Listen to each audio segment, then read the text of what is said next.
Hello friend, नमस्कार। Wealth creation channel पे आपका स्वागत है। आज हम डिस्कस कर रहे हैं एफएल इंडिया लिमिटेड के बारे में। FL India consumer intelligence platform transaction through relevant mobile advertising में डील करती है। एफएल इंडिया के हम रेवेन्यू मिक्स की बात करें ज्योग्राफिकली तो इंडिया से 47% रेवेन्यू आता है और वर्ल्ड से 53%। नेक्स्ट जेम, मास, रेव इनको एक्वायर किया था और ये न्यू यूजर एक्वायर करती है ऑनलाइन शॉपर स्टोर्स के लिए, ई कॉमर्स साइट के लिए। एप्पल इंडिया की रेवेन्यू ग्रोथ की बात करें तो ये 54% रहा है लास्ट ईयर, और प्रॉफिट आफ्टर टैक्स की बात करें तो इसने 105% के हिसाब से ग्रो किया है, और ROE 37.6% है, जो कि काफ़ी अच्छा ROE है। अब हम देख लेते हैं रेवेन्यू फ्रॉम ऑपरेशंस। तो कंपनी ने 2018 से लेकर 2021 तक कंसिस्टेंटली रेवेन्यू को इंक्रीज़ किया है। 2018 में था 1672 और फाइनेंशियल ईयर 2021 में है 5168 मिलियन रुपीज़। और जब ये हम देखते हैं कि इन 4 सालों में इसने 45.7% कंपाउंड एनुअल ग्रोथ रेट दिखाया है रेवेन्यू फ्रॉम ऑपरेशन में। प्रॉफिट आफ्टर टैक्स देखें तो 2018 में था 278 million rupees, and financial year 21 में रहा है 1348 मिलियन रुपीज़, जो कि compound annual growth rate profit after tax में रहा है 70% के आसपास, जो बहुत ही हेल्दी ग्रोथ कहेंगे इसको। ऑपरेटिंग कैश फ्लो, ये कैश फ्लो भी इसका कंटिन्यू इंक्रीज हो रहा है। 400 करोड़ 2018 में था और 1030 करोड़ मिलियन हो गया है फाइनेंशियल ईयर 21 में। CPCU रेवेन्यू की बात करते हैं। कॉस्ट पर कन्वर्टेड यूजर जो रेवेन्यू आ रहा है इनको 2018 में था 1490 मिलियन और फाइनेंशियल ईयर 2021 में है 4294 मिलियन कन्वर्टेड यूजर। अब हम देखते हैं कि कंसिस्टेंटली कंपनी ने अपने जो यूजर्स हैं उनको भी कन्वर्टेड यूजर्स का जो डाटा है उसमें भी बहुत अच्छा इंप्रूवमेंट दिखाया है। फाइनेंशियल ईयर 18 में था 37 मिलियन, 19 में 55 मिलियन और फाइनेंशियल ईयर 20 में 72 मिलियन और फाइनेंशियल ईयर 21 में इसने दिखाया 105 मिलियन जो कन्वर्टेड यूजर। हम देख लेते हैं कि एप्पल इंडिया 4 वर्टिकल में काम करती है। वर्टिकल E, F, G और H। वर्टिकल E में आता है e commerce sites, entertainment sites, educational technology sites. F category में फिनटेक, फाइनेंशियल्स जो टेक्नोलॉजी कंपनीज हैं उनमें, फूड टेक जैसे Zomato, Swiggy, FMCG। Category G में गेमिंग साइट्स, ग्रोसरीज, गवर्नमेंट, और कैटेगरी H में हेल्थ टेक्नोलॉजी कंपनी।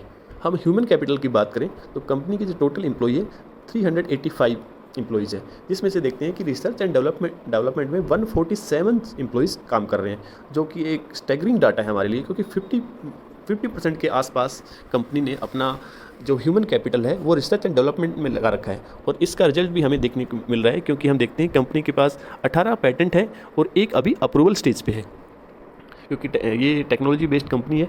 और साथ जैसे जैसे टेक्नोलॉजी इंप्रूव होती है इसको खुद को अपने को इम्प्रोवाइज करना होगा, वरना टेक्नोलॉजी के मामले में पिछड़ जाते हैं। जैसे कि हमने देखा नोकिया, कोडेक बहुत अच्छी कंपनी थी, स्ट्रॉन्ग फंडामेंटल थे, पर वो रिसर्च एंड डेवलपमेंट में इतना काम नहीं कर पाई और कंज्यूमर्स ने उनको बाहर का रास्ता दिखा दिया। तो ये इस चीज़ में दिख रहे हैं कि रिसर्च एंड डेवलपमेंट में काफ़ी इनका फोकस है। वर्ल्ड इकोनॉमिक फोरम ने अभी एक रिपोर्ट दी है, उसमें उन्होंने बोला है 2022 में 60% of the global GDP will be digitalised. और ये जो एप्पल इंडिया है डिजिटलाइज्ड वर्ल्ड में काम करती है, जिससे कि इसको बेनिफिट होने वाला है। आज उनके पास मोबाइल है और ये जो एप्पल इंडिया का जो स्पेशलाइजेशन है वो मोबाइल एडवर्टीजमेंट है, तो इसको बेनिफिट होने वाला है। रेवेन्यू ब्रेकअप की बात करें तो जो कंज्यूमर प्लेटफॉर्म है जो इसका कोर बिजनेस है उससे इसको रेवेन्यू आ रहा है 98.2, और इंटरप्राइजेज प्लेटफॉर्म जिसमें ये कंपनीज के लिए ऐप डेवलप करती है, उनको कंसल्टेंसी सर्विस प्रोवाइड करती है, तो वहाँ से रेवेन्यू इसका 1.8% आ रहा है। तो अभी हम हाल फिलहाल देखते हैं जो इसका कोर बिजनेस है उससे रेवेन्यू 90%, मोर देन 90% रेवेन्यू उसका वहीं से आ रहा है। कंपनी ने रिसेंटली कंक्लूडेड कॉन्फ्रेंस कॉल में ये डिस्कस किया है कि उन्होंने कनेक्टेड टीवी प्रोपोजिशन जो स्टार्ट किया था 2020 में, अक्टूबर 2020 में, वो उसको नेक्स्ट लेवल पे लेके जाने वाले हैं। क्योंकि ना कनेक्टेड टीवी जो रहता है, जो लास्ट स्क्रीन रहती है, उसमें एडवर्टीजमेंट को कंट्रोल करना थ्रू डिजिटलाइजेशन या आर्टिफिशियल इंटेलिजेंस। USA वगैरह में कनेक्टेड टीवी का काफ़ी अच्छा ग्रोथ है, और हम देखते हैं कि जो USA में जो फॉलो हो रहा है वो ऑल ओवर वर्ल्ड फॉलो होगा। और ये इसलिए ये क्या देख रहे हैं कि हाँ, इंडिया और डेवलपिंग कंट्री में ये फर्स्ट मूवर बन के उस चीज़ का ये बेनिफिट उठा पाएँ। प्राइवेसी पॉलिसी जैसे गूगल वगैरह के लेके कुछ कंसर्न थे एप्पल इंडिया के लिए, पर मैनेजमेंट ने बोला है कि प्राइवेसी पॉलिसी से उनको कोई दिक्कत नहीं है, क्योंकि उन्हें एंड जो कस्टमर है, एंड कंज्यूमर है, उसके साथ काम करना है। तो जैसे गूगल अपना कोई प्राइवेसी पॉलिसी चेंज करता है फिर भी इनको इफेक्ट नहीं पड़ता, क्योंकि वो इनके साथ एक अच्छे लिंक के साथ काम कर सकती है। इंडिया में हम लॉन्ग टर्म की सोचते हैं और लॉन्ग टर्म के लिए हमारा सबसे पहला चेक पॉइंट ये होता है कि हम कंपनी का ग्राफ देखते हैं लॉन्ग टर्म का ग्राफ कैसे है। तो लॉन्ग टर्म का कंपनी का ग्राफ अपवर्ड ट्रेंड का है। ठीक है, इसमें हमें अप एंड डाउन शो हो रहे हैं क्योंकि ये स्मॉल कैप कंपनी थी जिसकी मार्केट कैप 10,000 करोड़ से भी कम थी। अभी कंपनी ने 500% रिटर्न दिया है, तो मार्केट कैप है उसकी 10,000 करोड़ से अब हो गई है। इसका जब हम जनवरी से जो रिटर्न देखते हैं तो 31% रिटर्न है और लास्ट 6 मंथ में कंपनी ने -13% रिटर्न दिए हैं।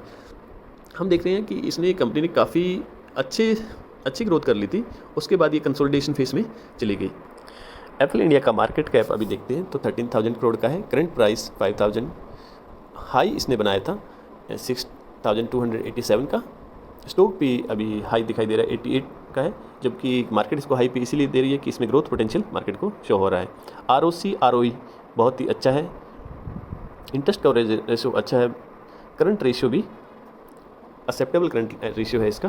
फ्री कैश फ्लो भी कंपनी जनरेट कर रही है और सिक्योर्ड लोन 89 करोड़ के हैं जो कि मैनेजेबल है। लेकिन सेल की बात करें तो सितंबर में 135, दिसंबर में 150, मार्च में 142 और जून में फिर अच्छा इंप्रूवमेंट दिखाया 152 करोड़। ऑपरेटिंग मार्जिन बिल्कुल डाउन आया है, बट अभी भी अच्छा हेल्दी मार्जिन कहेंगे क्योंकि इसने अभी 2-3 कंपनी को एक्वायर किया था, तो उनको इफिशिएंसी लेवल पे लाने में इसको कुछ टाइम लग सकता है। जैसे डिस्कवर टेक को इसने जनवरी 2021 में ही एक्वायर किया था, तो उसके रिजल्ट आने अभी बाकी है। प्रॉफिट बिफोर टैक्स जून में बिल्कुल कम हुआ है और ये जो हम देख पा रहे हैं मार्च 21 में प्रॉफिट बिफोर टैक्स अच्छा था, 64% था बस, बट इसमें अदर इनकम 36 करोड़ की थी। तो हमें फ्रेंड्स ये भी ध्यान रखना है, बिल्कुल प्रॉफिट बिफोर टैक्स पे या जो भी नेट प्रॉफिट देख रहे हैं तो हमें काउंट करना है कि उसमें अदर इनकम कहीं शो कर रही है। मार्च 21 में अदर इनकम थी 36 करोड़ से, जिससे उनका प्रॉफिट बिफोर टैक्स इन्फ्लेट हो गया था।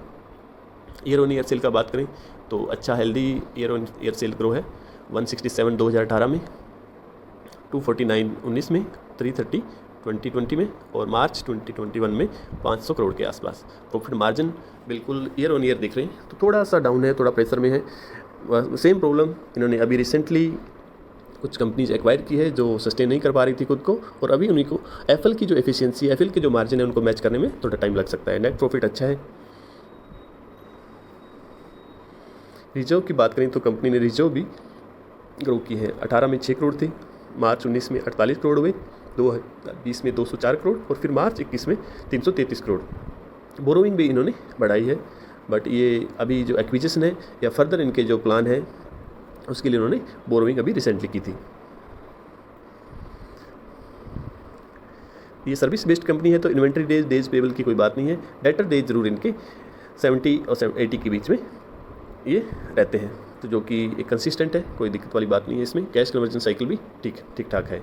हम बात कर लेते हैं प्रमोटर की शेयर होल्डिंग की। प्रमोटर की शेयर होल्डिंग है 68%, FII है 7.59%, DII 10.95% और पब्लिक का शेयर भी 13% के आसपास, जो कि एक हेल्दी शेयर होल्डिंग पैटर्न है। एप्पल इंडिया नो डाउट एक अच्छी कंपनी है और अभी हाल फिलहाल मार्केट लीडर बना हुआ है, एक्सपेंड भी कर रही है अच्छे से। पूरे वर्ल्ड में 50% इसका मार्केट शेयर है।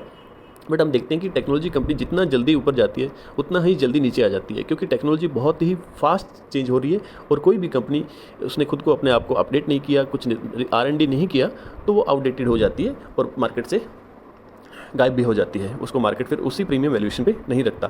तो हम ये नहीं कह सकते कि एक ऐसी कंपनी है जिसमें आप पैसा लगाओ और 10 साल के लिए भूल जाओ, बिल्कुल ही नहीं करना दोस्तों। ये इसमें क्या करना है, आपको क्वार्टर जैसा कि हम अपने वेल्थ क्रिएशन चैनल पे अपडेट्स देते रहते हैं, वैसे ही आप किसी ऑथेंटिक सोर्स से या खुद की रिसर्च से आप इसके साथ कंटिन्यू अपडेट रहना है। कुछ भी चेंज होता है तो आपको अलर्ट हो जाना है, और इवन मैं तो कहूँगा आपको स्टॉप लॉस लगा के भी रखना है। And thank you for watching. यदि आपके कुछ वैल्यू एडिशन हुई है तो प्लीज़ हमारे चैनल को लाइक करें, सब्सक्राइब करें और शेयर करें।